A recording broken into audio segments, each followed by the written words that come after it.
in.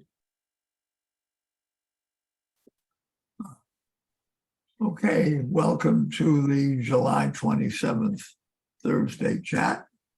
We have a sort of different format today, which you'll see as we move along. I just want to remind everybody again, please use the raise hand feature here. And when you have a question, and unmute yourself a little before you expect you're going to be recognized to speak. So with that, we have a number of announcements. We'll start with Sharon Gouveia. Hi, everybody. I just want to tell you that Marilyn and I are excited that the Hospitality Committee has a few openings for residents who have lived at Newbridge for at least a year. All members serve as hospitality buddies for new residents, host the Coffee Connection, and participate in many other community activities. If you're interested in becoming a member, please contact me or Marilyn Stone for more information. Well, the only thing is I'm going to shut it off. Thank you. Bye-bye. Okay, thank you. And now Helene Canonsburg. Thank you. I just want to remind people, especially the new members who probably don't know, that we do a lot of recycling and repurposing here at Newbridge. And one of the things we do is collect the bags, the brown paper bags that your meals arrive in. So if you have clean, untorn bags, please fold them, put them all inside another bag, and either bring it to behind the concierge desk where you pick up the dry cleaning and things. And I will take it to the Dedham Food Pantry where they use them. Thank you very much. Thank you. Rhonda Kleiman. Good afternoon. I am so happy to be with you today and excited to share that Leticia Prieto Alvarez has been promoted to Director of Expressive Therapies and Brain Health Initiatives across Heber Senior Life. I think that many of you probably know her from her work with expressive therapies here in assisted living. And she has been, I just want to share with you some background and what her responsibilities will be, because she'll be an important part of our community here at Newbridge in a broader way, and then across our organization. So Leticia, you may know her from the Newbridge Troubadours, which is the choir that is comprised of our residents in both traditional and memory assisted living. And there have been several concerts recently, so I hope some of you have enjoyed those. That's just an example of the tremendous impact that Leticia has had on our community over the last 6 years that she's been here. She started the Troubadours Choir in 2017, and it just continues to build, and the performances continue to build, and the joy that it brings to so many continues to build. Also, some other programming highlights are that towards the beginning of the pandemic, she worked with residents from memory assisted living to create an original song about the pandemic that was featured in the Boston Globe. And she also had a very creative idea to hold a wedding in memory assisted living last year, which was remarkable. It was just had every aspect of what a wedding has: the bride, the groom, the family, the music, the cake, the celebration, all the planning ahead of time. All of the memory assisted living residents who wanted to brought photos, and their families brought photos from their weddings. And it was just a celebration that was truly remarkable. And that was featured in the Jewish Journal. She's incredibly creative. And so her programming is second to none and will continue. But she won't only be responsible for operating the expressive therapies programs across Heber Senior Life. She's also responsible for professional practice leadership. She's a remarkable teacher. And not only has she supervised supervised many, many interns here and in Hebrew Rehabilitation Center in Roslindale and here at Newbridge. She's been with the organization since 2010. So she's been here quite a while, started in our long-term care facilities and then moved here, but has kept her fingers in, in both Hebrew Rehabilitation Center and here at Newbridge. And she has trained our staff members on understanding dementia and positive interventions to support people who have dementia. And that will broaden across the organization with, you may know that we have a very broad set of academic programs across Hebrew Senior Life. Each year, we teach over 1,000 future geriatric care professionals in our locations across Hebrew Senior Life, including every Harvard Medical School student. You may or may not know this, but it's a required part of the curriculum for every Harvard Medical School student to visit one of our locations and learn about aging successfully in community. And so Leticia will be helping to train these many students, graduate students who will be pursuing, their in their specialty, whether medicine or nursing or therapy, mental health. They will bring the training with them into those future positions. And in addition to the teaching and all of these programs, she's also very involved in research. Thank you for your kind words. Oh, I'm glad. So in research, she earned her PhD in 2021, and she had a thesis that she developed and worked through here in Newbridge Assisted Living and was awarded her PhD in 2021 based on that research. And she's currently involved in research with our Marcus Institute with Dr. Amy Lowe to research mobility and fall risk reduction through music-based interventions with older adults who have dementia. So her impact will continue to grow here and elsewhere. And just to give you just a little bit more about her background, Leticia holds a BA in piano, chamber music performance, and viola performance. Is this really necessary? As well. I'm sorry, I'll finish in just a moment. If you can just humor me for a moment. I just want you to be aware, she has a graduate diploma from the New England Conservatory where she studied as a Fulbright scholar. And in 2010, she obtained a Master's of Arts in Clinical Mental Health Counseling with a specialization in music therapy, and completed her PhD in 2021 in health sciences. So she has an incredible energy and heart and commitment to everyone that she touches. And I hope that you will join me in congratulating her. Before I ask Leticia to say a few words about expressive therapies and her role, I would like to ask Larissa Levitch if she would say a few words, because she's been supervising Leticia. She's been, her direct supervisor for the last 6 years here at Newbridge. So Larissa, are you there? I'm here. Thank you so much, Rhonda.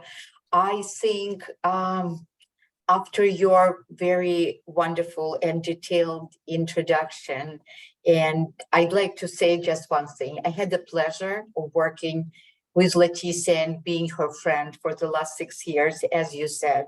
And the only thing that I'm thinking of, that Hebrew Senior Life is so fortunate to have a talent of Leticia's caliber. He's a real star with an amazing ability to share her passion and her passion with others. And we are very fortunate to have her. She is amazing. She is amazing. And you will see it. You will see more of her and you will know what I mean. Thank you. Thank you, Larissa. And Leticia, if you're here, I invite you to say a few words as well. Hi, everybody. I just wanted to thank you for welcoming me here and also for your patience. I know it's funny, I really appreciate Rhonda for summarizing a full life, coming as an immigrant here with a Fulbright, not knowing what my life was gonna become.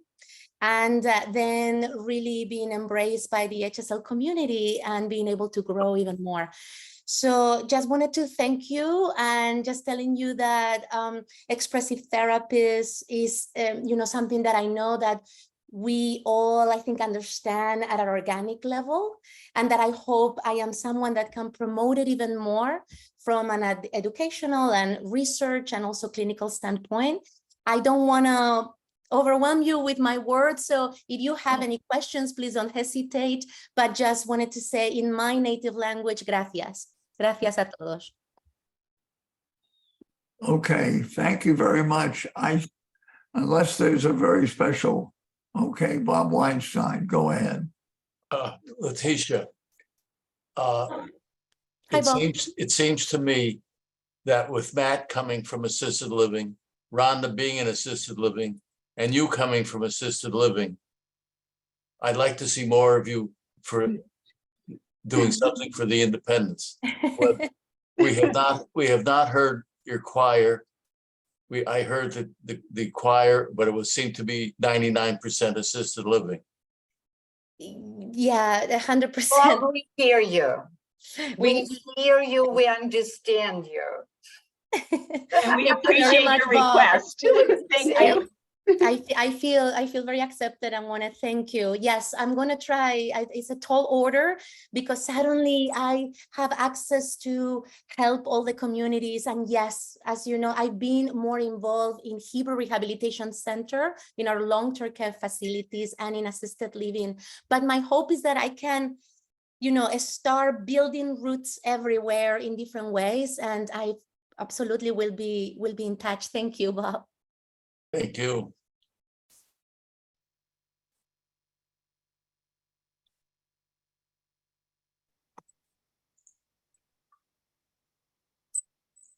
Jerry, we can't hear You're you. muted, Gary.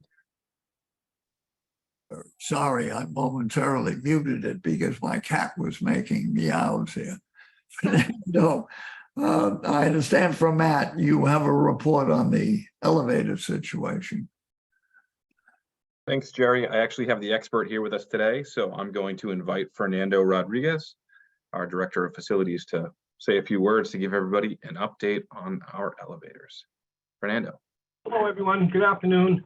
Couple things. The 4,000 elevator, the valve was in. It was actually installed today. A call has been placed to the state because the state now has to come out and inspect it before we can put it back into service. So right now we're at the mercy of the state. The call has been placed. As soon as they schedule a date to come out, we'll have that taken care of. As for the 5,000 elevator, that needs to be done in 3 phases. The first phase has already started. They pressurized the system and did find a leak. What they have to do now is they actually have to suspend the elevator car up top so they can get into the pit. They need to pull that pit, they call it a jack, out to see if there's maybe a O-ring or a seal that's leaking. That's the best case scenario.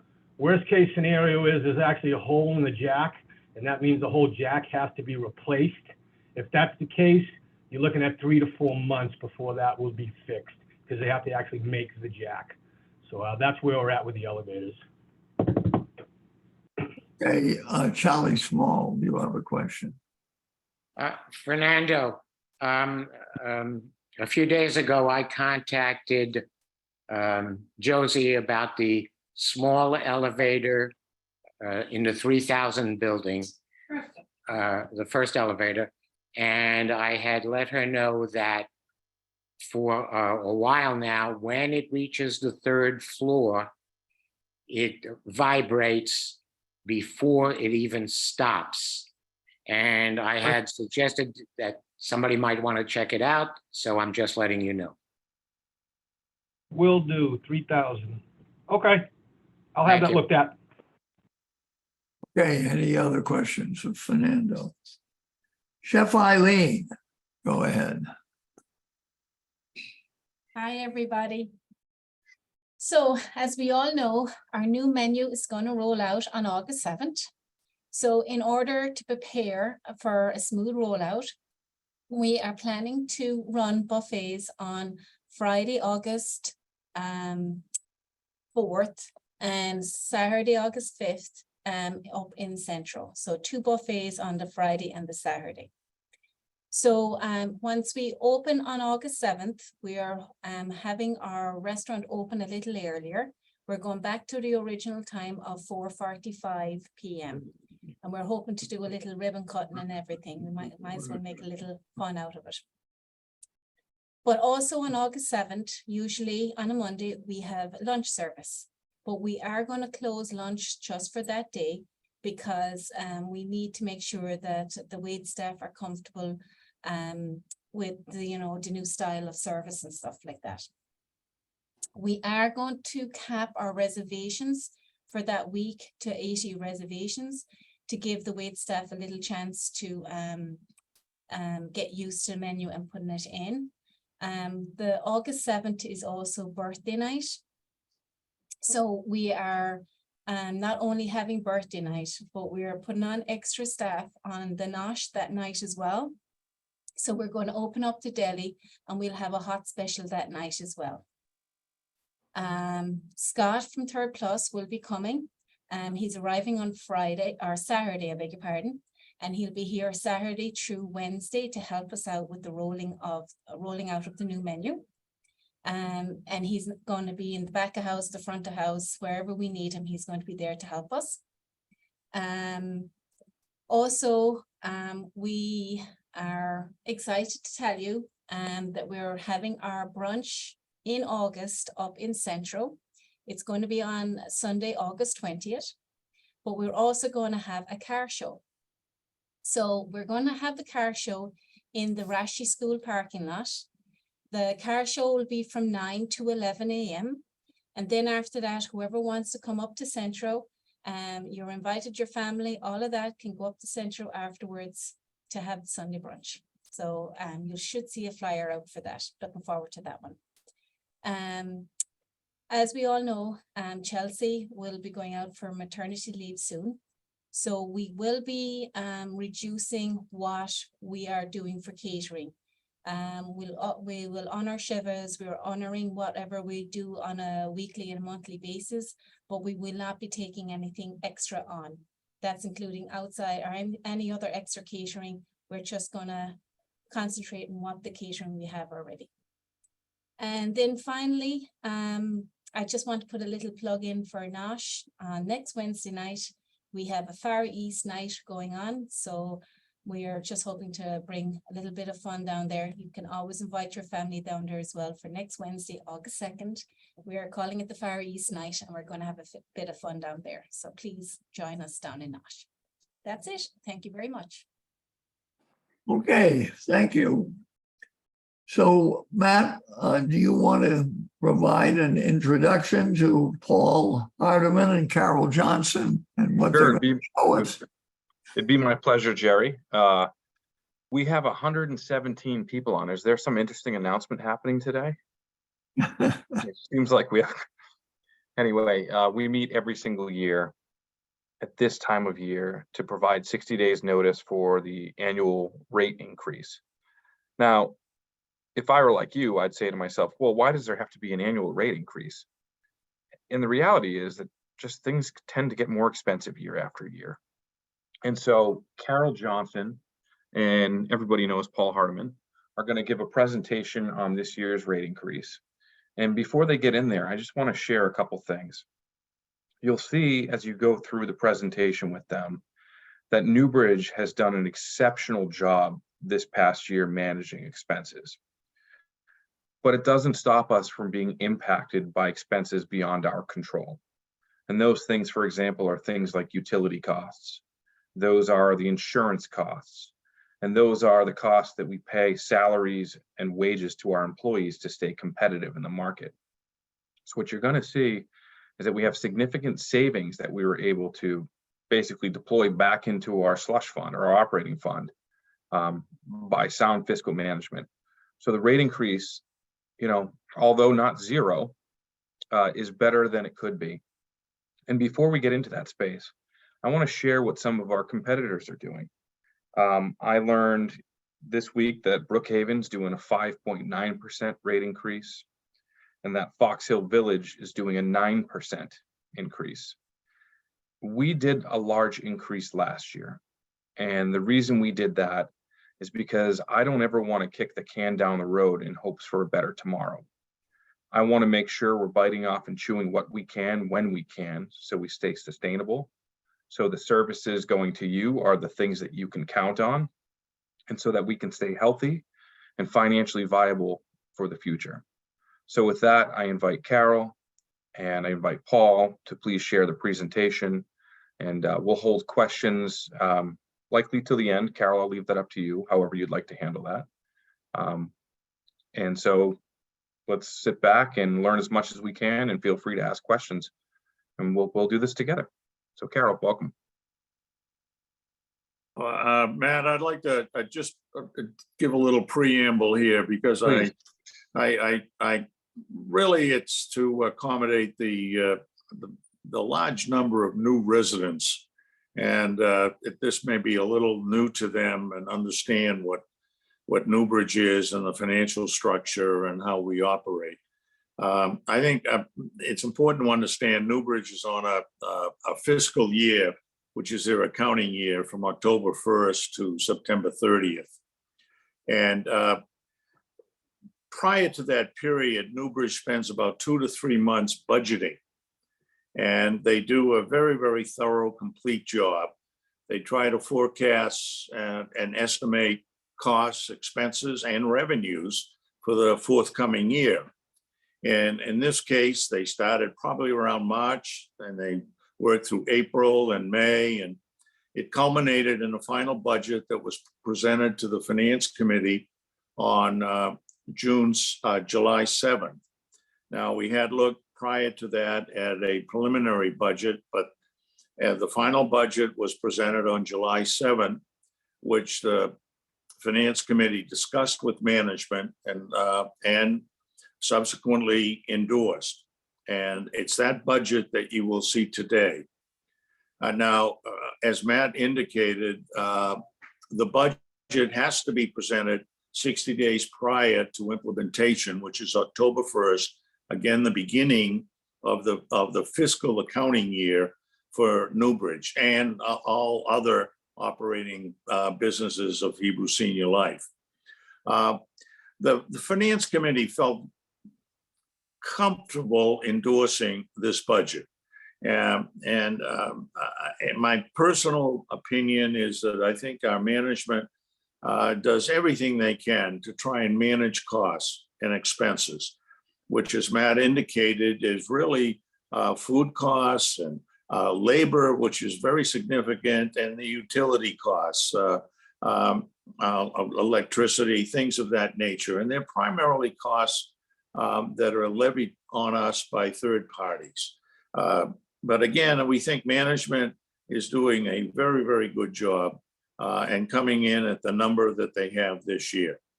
And the role of the Finance Committee is to review and endorse. And I think we feel very comfortable doing that this year. And all of this was put together by Carol Johnson, who's a terrific financial officer. And Carol now will begin the explanation of our budget and what the financing looks like for 2024 and all the other associated impacts. Carol? Okay, Carol, and I've set you up so you can show your screen. Okay, thank you. And I'll just kill the suspense right away. The rate increase for next year, we're planning for the independent living as part of the community is 4.9%, as opposed, obviously, as Paul acknowledged, to 9.9 last year. So what we're really talking about is approximately 15% over the 2 years, which is tracking fairly closely with the overall inflation. For those of you now interested in the rest of the gory details, or as Paul Harvey used to say, the rest of the story, we're looking at, why is this? This is not advanced. There, okay. So this is the detail on the budget. The monthly service fees comprise virtually all of the funds available to fund the monthly service fee, the operating expenses of the IL. The overall revenues are up 5.8, which includes the 4.9% increase, plus some changes in census. Total IL revenues are up about 5.5%. Salaries and benefits, we are looking at projecting a 4% increase in salaries next year. That is down from the prior years, and it's in line with what we're currently seeing in the marketplace. But benefits, particularly healthcare, continue to increase at the rate of about 10%. Property insurance has been a fairly painful point for the last couple of years, and this year's increase is almost 50%. It's actually about 140% over the last 2 years. And if anybody's watching the news regarding property insurance, whether it's in California, Florida, Louisiana, Massachusetts, property insurance rates are soaring. So we had to do a little bit of compromising actually to keep this rate as low, this increase as low as it is. This is primarily due to wind damage, and we have taken on higher deductibles and some larger risk in the coverage area in order to maintain these costs. We think they are prudent decisions, but this is an ongoing area where we are concerned about future. The amount of claims being placed worldwide is soaring, and the reinsurance markets are capital is declining. So I don't expect property insurance to be a one-year problem. I think it will probably continue into the next fiscal year. Utilities are up about 20%, but that is not actually due to the market. Back when COVID was kind of in full force, energy prices actually dropped dramatically for a very short period of time as the COVID pandemic took off. And our energy manager at HSL, Hebrew Senior Life, saw an opportunity to lock in our energy costs at a very low level on a multi-year contract. That was great. It saved Newbridge about $1 million over the period of the contract. However, that contract unfortunately is coming to an end this year. He's gone out and we have a new contract for a fixed rate over the next 3 years. It's good pricing. It's not out of the norm for prior years. It's just we were never going to get an opportunity to buy energy that cheap again. So we approached this with, we knew this was coming last year, and it's kind of back to normal for energy prices for us. Other operating expenses, we're looking at actually fairly contained inflation in the area of other operating expenses, about 2.5%. Overall, that means our expenses are going up about 8%. And unfortunately, as you see on the bottom line, we're going to go from about $1 million of revenue left over after expenses, the EBITDA, to about 600,000. And just in context, if we were trying to hit the $1 million EBITDA again this year, the rate increase would have needed to be 6.9% instead of 4.9%. Over time, we cannot sustain continued declines in that bottom line. So we're being cautiously optimistic this year and projecting a slightly lower bottom line, but everybody root for the Fed.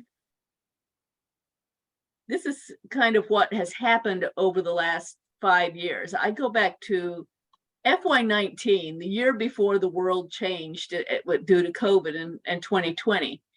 In 2020, salaries and wages were already starting to increase a bit. They dropped down in 2021 because we had more limited service and a lower census. In 2022, they really started to take off again, 10% increases, 9%. Overall, we're looking at about 6.5% for next year, with including some staffing changes. So over the 5-year period, our salaries and wages for our staff have gone up almost 40%. Other operating expenses, about 27%. So the total expense increase over these 5 years is 31.5%. The monthly service fees are up 28.4%. So we've kind of got a gap there where our expenses are up about 3% more than the monthly service fees. That could pose some risk going forward if we're not able to fight inflation at the particularly the labor level. These are the actual salaries and staff benefits over those years, going from the 7.5 range, 8.5, almost 9, 9.5. So very steep increases there. Other operating expenses, 9, 10, 10.5, 10.5, 11.5, more moderate as a percentage increase. So when you hand over your monthly service fees, where do they go? These are the kind of pie chart of the operating expenses. This is what we spend your money on. Culinary is the largest program services. It comprises generally between 21-22%.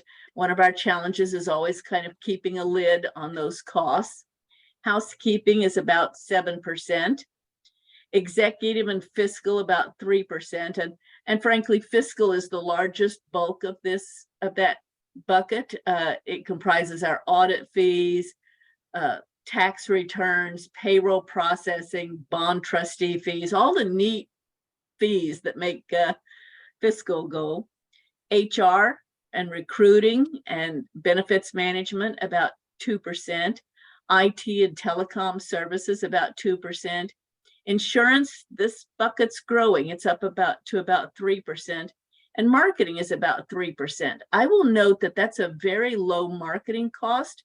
And the reason for that is because I'm basically looking at our primary marketers right now. We don't spend a lot of money on outside marketing, on media campaigns or billboards or television ads, anything like that, because our residents are the primary source for our new prospective residents. And for that, we thank you very much. You did a marvelous job marketing Newbridge. Our management fee has been 4% for years and will continue. That covers all of the HSL services like general counsel and finance and executive, corporate communications, development, all of those supportive services that we get from the parent organization. Fringe benefits for our staff, about 10%. Resident services, about 6% of your monthly service fee. This would be all of the resident programs planned by Larissa, reception and concierge, fitness, chaplains, social work, the move team. So there's quite a bit of direct resident services. Plant and maintenance, another big pie slice. This is not just the maintenance on the facility, it's also snow plowing, rubbish removal, grounds landscaping.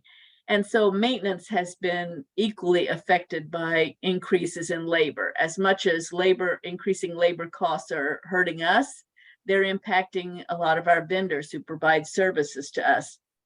Utilities, gas, electric, water, and sewer, about 10% of the monthly service fee. Real estate taxes, about 6%. Security and transportation, about 8%.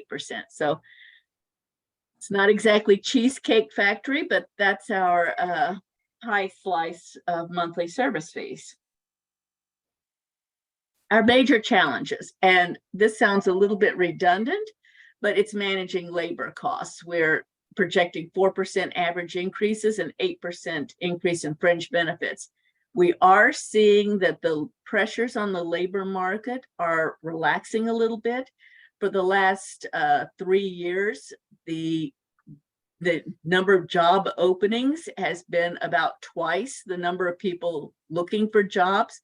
The unemployment rate in Massachusetts has been under 3% and it hit a record low a month ago at about 2.5%. And the number of people who are working is actually at a 30-year high. So that doesn't bode very well, but we are seeing increased relief in the labor market from higher immigration. Visas have been opened up a little bit more. So we're hoping that over the next year or two, the job market kind of comes a little bit more into balance as more people are available for the jobs that we're looking to fill. We have increased maintenance and capital expenditures because the facility is 15 years old now, and we want it to look at the very best it can. Property and liability insurance costs, they're up almost $500,000 since 2020. It's about 140%, and higher utility contracts. I always think that the residents have an interest in the current census statistics because they are a bit interesting. The units occupied at the end of the year, the new resident move-ins, and you can see that this number is definitely going up as the number of residents who are moving out of the community continues to increase. One of the inevitable results of being a 15-year-old community is that a lot of our residents who moved in when the community opened are now coming to the end of their natural residency. And so what we're seeing is a lot more turnover in the IL with a lot of new residents moving in. That also means with more of those units turning over, we have a higher vacancy, and that going from about 250 units on average to about 244 units, that decline of 6.5 units reduced the monthly service fees by about $560,000 because those units are now vacant for more of them are vacant. So that's a bit of a challenge for the operations team. We are still filling all of the units that become open very promptly. We've had 150 average days turnover for the last 5 or 6 years. So even though more units are turning over, the demand is constant and they're still filling at the same rapid rate.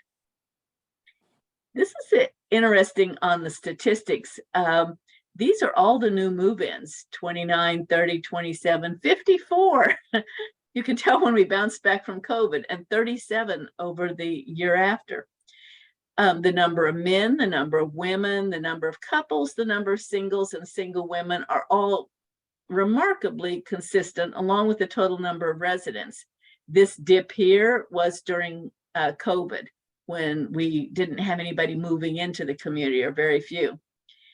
Interestingly, the average age has dropped by a year due to the large number of new residents moving in at younger, because you have to think about everyone who was 87 at the end of 2018, who's a current resident.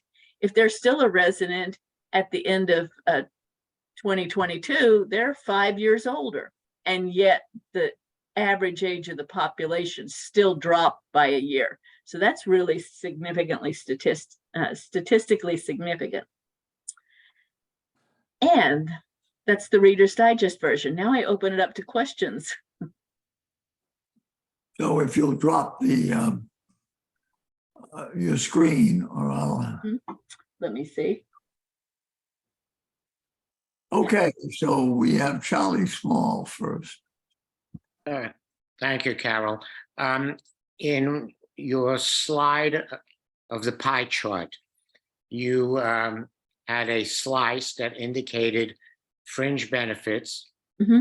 There was nothing for salaries. So am I to understand that salaries are included in each other part of the slices? Okay. Right. Thank you very So when much. you look at the culinary slice at 21%, it includes all of the staff who actually work in culinary, raw food costs, and the supplies and maintenance and other incidental expenses that relate directly to culinary.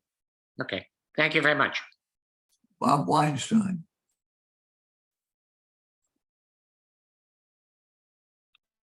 I think you're on mute. I am mute, I guess so. All set, go ahead. No, you just muted.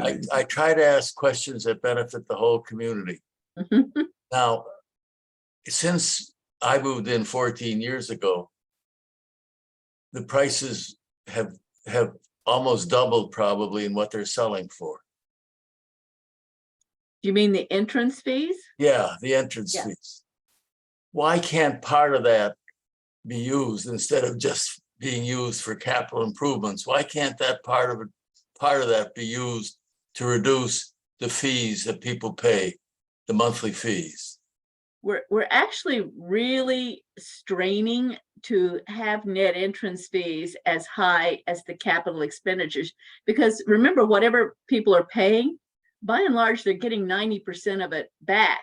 So yes, we've raised our fees, but we have a lot more people who are choosing 50 and 75% refundable contracts, which come with a slightly lower monthly or entrance fee.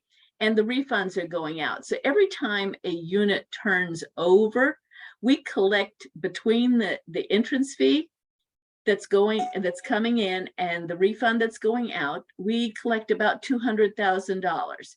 And that's with 30 units turning over, that's about $6 million in net entrance fees. And that's about what we're spending on capital. We've actually spent a little bit more on capital in the last 3 years than we received in net entrance fees. Well, long term, I expect that to turn around, but there's not any excess cash there to tap into. It's actually kind of in a slightly deficit position at the moment. Why can't capital improvements be reduced? I remember at the last meeting, Larissa said they're doing over the main, hall. Why spend that kind of money for the main hall when you could reduce fees with that kind of money? What's wrong with the hall? The bulk of our capital dollars go to very unsexy things. Sorry, Fernando, like replacing major chillers and coolers and HVAC units. And they also go to refurbishing units for people moving in. There's a very small slice of our CapEx that's what I would call discretionary, that improves the look and feel of Newbridge. So when we go to talk to our bondholders about how we're managing Newbridge, it's very, very important to them that we continue to maintain the physical plant, that things aren't getting behind, that things are being replaced and upgraded in a timely fashion. And, we don't want to disadvantage you when you're out there marketing Newbridge. We try to keep Newbridge looking sharp, clean, up to date in all the areas. I don't really entertain questions about whether we like the new carpet styles or not. That's not my bailiwick, but the fact that we have new carpet styles is very important to people moving in when we're showing Newbridge. We don't want it to look dated. We want it to look like the top community still that it was when it opened. But realistically, the vast majority of our capital dollars go to very unsexy but necessary maintenance on the buildings. Okay, any other questions? Okay, I'll turn it back to you, Matt. I fell for it. I was on mute. Carol, thank you very much for the tremendous presentation. And Carol's been a phenomenal partner in terms of helping me manage all of the expenses that we have here at Newbridge. It's certainly been an interesting time. And Carol, I just want to publicly say thank you. I very much appreciate the support. And other than that, that's what we had for our agenda today, was to really talk about the rate increase and to make sure that the community understands why the rate increase is what it is. And if there are any questions going forward, please feel free to give me a call. I'm here. I'm happy to work with you through it. And we very much appreciate all of your support. Thank you. We do have a question, Bruce Bedigo. You have to unmute. You have to unmute yourself. I can't do it, Bruce. Okay. Now you're all set. Okay. I have two questions, actually. Consistent with maintaining the quality of life at Newbridge, has a review been made of the necessity of having as much staffing as we have or open job positions? That's number one. And number two, has any thought been given to increasing the meal credit by 5% since the monthly fee is going up by 5%? Well, I'll address the meal allowance because it's not actually a credit at all. When you look at the meal allowance, it's a mechanism that we use for allocating the monthly service fee, a portion of the monthly service fees to the culinary program. And it has two objectives. It has, we try to optimize the usage of our dining facilities because we've invested quite a bit of your money in it. And we try to manage the overall cost of the program through the utilization of the meal allowances. So what we're looking at is essentially if something changes in the average meal price, and I could dive into some ugly details about how we do this allocation, but basically we look pretty consistently at the meal allowance and make sure it's functioning as we want, which is in relationship to the utilization of the dining room. So as we change the menu plan, we're going to come back and see if there's any impact on the average meal ticket and if there's any adjustment in the meal allowances that would be necessary to bring us back into balance. So that's always something we're looking at, but it's not a credit. It's just an allocation mechanism. Yeah, Zalman, go ahead. Yeah, can you or somebody else address the difference in the meal allowance between apartments and cottages? Yeah, so historically, residents in the cottages have not utilized the dining program as much as people who are down in the main building. Maybe distance has something to do with that. So we've always just had a slightly lower monthly service fee for them, and the allocation to the dining was a little bit lower. That's just because that's what they historically used. For any individual person who lives anywhere on the campus, we recognize that not everybody's average. So if you find that the standard allocation doesn't quite fit you, you can always raise it or lower it at 50 cents on the dollar to get closer to what the utilization of the culinary program you like to do is fits you better. So happy to talk that over with anybody, but it was just a reflection that the cottage people didn't really come down to the dining room quite as often. And so we sort of baked that into their monthly service fees up front. But okay, Sylvia Schatz and Larissa, I'll take your announcement, which I got a request late. Go ahead. Thank you, Jerry. I have a small technical question, Carol. I did the computation for my fee, for my monthly fee. And does the cents part get used or does it get rounded up or down?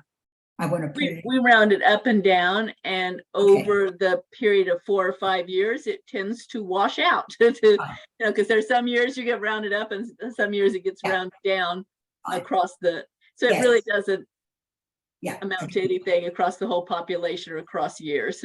Thank you. Okay, Larissa, go ahead. Thank you, Joe.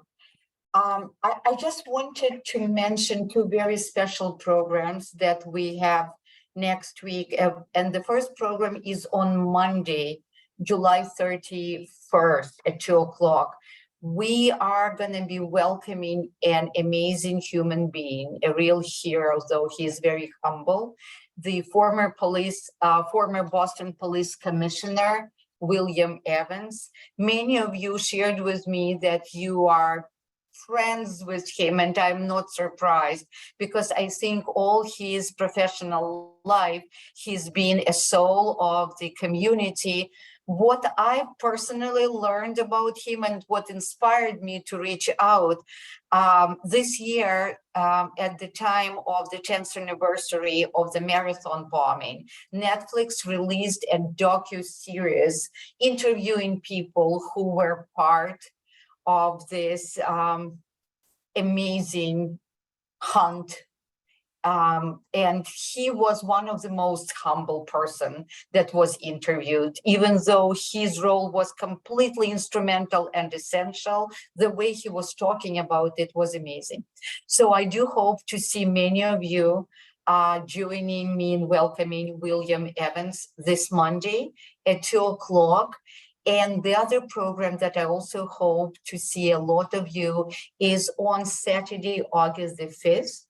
It's gonna be the regular Saturday social, but it's not gonna be regular in a way that we have this social hosting by the hospitality committee and the community life team. We do it in memory of Sam Stern. The name of it is Where Am I? And it was his idea that we are happy to fulfill on his behalf. So we hope to see all of you on Saturday, August 5th at 5 o'clock. Oh, at 2 o'clock. I'm so sorry.